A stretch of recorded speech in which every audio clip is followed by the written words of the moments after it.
Hi hello ನಮಸ್ಕಾರ ಎಲ್ರಿಗೂ welcome back to my YouTube channel. ನಾನಿಲ್ಲಿ ಬೇಳೆ ಒಬ್ಬಟ್ಟು ಮಾಡ್ತಾಯಿದ್ದೀನಿ. ಇಲ್ಲಿ ಕಾಲು ಪಟ್ಟಷ್ಟು ಚಿರೋಟಿ ರವೆ, ಒಂದು ಚಿಟಿಕೆ ಉಪ್ಪು, ಸ್ವಲ್ಪ ಅರಿಶಿನ ಹಾಕಿ ನೀರನ್ನ ಹಾಕಿ ನೆನೆಯೋದಕ್ಕೆ ಬಿಡ್ತಾಯಿದ್ದೀನಿ. ಇಲ್ಲಿ ಬೇಳೆ ಕಾಯೋದಕ್ಕೆ ನೀರಿಟ್ಟಿದ್ದೆ, ನೀರು ಕಾದಿತ್ತು. ಅರ್ಧ ಕೆ.ಜಿ ಬೇಳೆಯಷ್ಟು ತೊಳೆದಾಕ್ತಾಯಿದ್ದೀನಿ.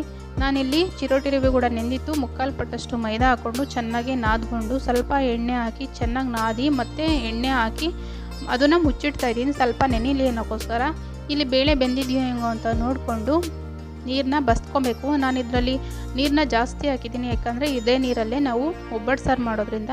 ಇಲ್ಲಿ ಅರ್ಧ ಕೆ.ಜಿ ಬೇಳೆಗೆ ಅರ್ಧ ಕೆ.ಜಿ ಬೆಲ್ಲ ಹಾಕಿದ್ದೀನಿ. ಒಂದು 3ರಿಂದ 4 ಏಲಕ್ಕಿ ಕಾಯಿ ಪುಡಿ ಹಾಕಿದ್ದೀನಿ. ಹಸಿ ಕಾಯಿ ತುರಿ 2 ಹಿಡಿ ಹಾಕಿದ್ದೀನಿ.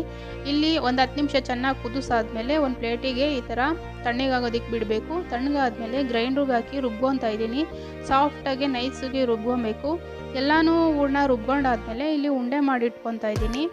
ಬೇಳೆ ಒಬ್ಬಟ್ಟು ತುಂಬಾ ರುಚಿಯಾಗಿರುತ್ತೆ. ಇದಕ್ಕೆ ಕಡಲೆಬೇಳೆ ಕೂಡ ಮಿಕ್ಸ್ ಮಾಡ್ತಾರೆ. ಇಲ್ಲಿ ಎಲ್ಲ ಹೂರಣನೂ ಈ ಥರ ಉಂಡೆ ಮಾಡಿ ಇಟ್ಕೊಂಡ್ಮೇಲೆ ಒಂದು ಮೈದಾನ ಇನ್ನೊಂದು ಸಲ ಚೆನ್ನಾಗಿ ನಾಡ್ದು ಬಡ್ದು ತಟ್ಟಿ ಚೆನ್ನಾಗಿ ಒಂದು ಹದ ಮಾಡ್ಕೊಬೇಕು. ಸ್ವಲ್ಪ ಮೈದಾ ತೊಗೊಂಡು ಹೂರಣನ ಅದ್ರ ಒಳಗಡೆ ಹಾಕ್ಕೊಂಡು ನೀಟಾಗಿ ಕವರ್ ಮಾಡ್ಕೊಬೇಕು. ಸ್ವಲ್ಪನೂ ಗ್ಯಾಪ್ ಬಿಡಬಾರ್ದು. ನೀಟಾಗಿ ಕವರ್ ಮಾಡಿಕೊಂಡು ಒಂದು ತಟ್ಟೆನ ಉಲ್ಟಾ ದಪ್ಪ ಹಾಕ್ಕೊಂಡಿದ್ದೀನಿ. ನೀವು ಬೇಕಾದ್ರೆ ಚಪಾತಿ ಮಣೆ ಯೂಸ್ ಮಾಡ್ಬೋದು.